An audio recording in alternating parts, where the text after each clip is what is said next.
تعلیم و تعلم کی ذمہ داری۔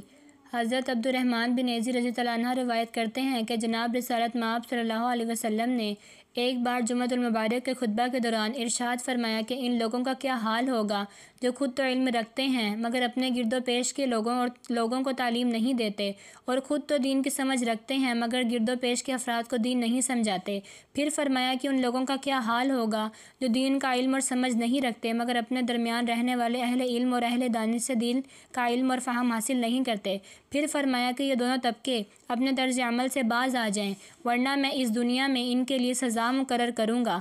اس پر مدینہ منورہ میں چام گوئیاں شروع ہو گئیں کہ جناب نبی اکرم صلی اللہ علیہ وسلم نے اس ارشاد مقدس میں کن لوگوں کی طرف اشارہ کیا ہے، یعنی بعض لوگوں نے کہا کہ یہ اشارہ اشریوں کے خاندان کی طرف ہے جو قاریوں اور عالموں کا خاندان ہے، اور ان کے ارد گرد عرابی اور دیہاتی لوگ رہتے ہیں جو علم اور دین کی سمجھ نہیں رکھتے۔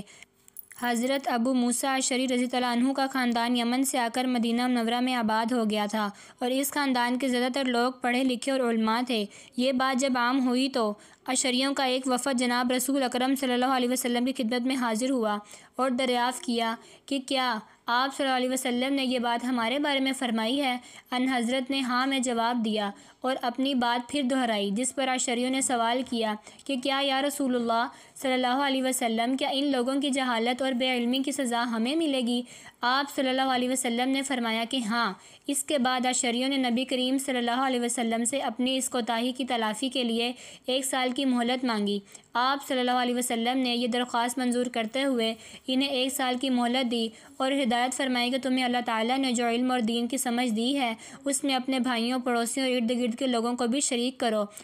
انہیں دین علم اور دانش کی تعلیم دو۔ اور اس کے ساتھ نبی کریم صلی اللہ علیہ وسلم نے سورۃ المائدہ کی 2 آیتیں تلاوت فرمائیں جن کا مفہوم یہ ہے کہ بنی اسرائیل میں سے جو لوگ کافر ہو گئے ان پر اللہ تعالیٰ نے حضرت داؤد علیہ السلام اور حضرت عیسیٰ علیہ السلام کے ذریعے لعنت فرمائی ہے،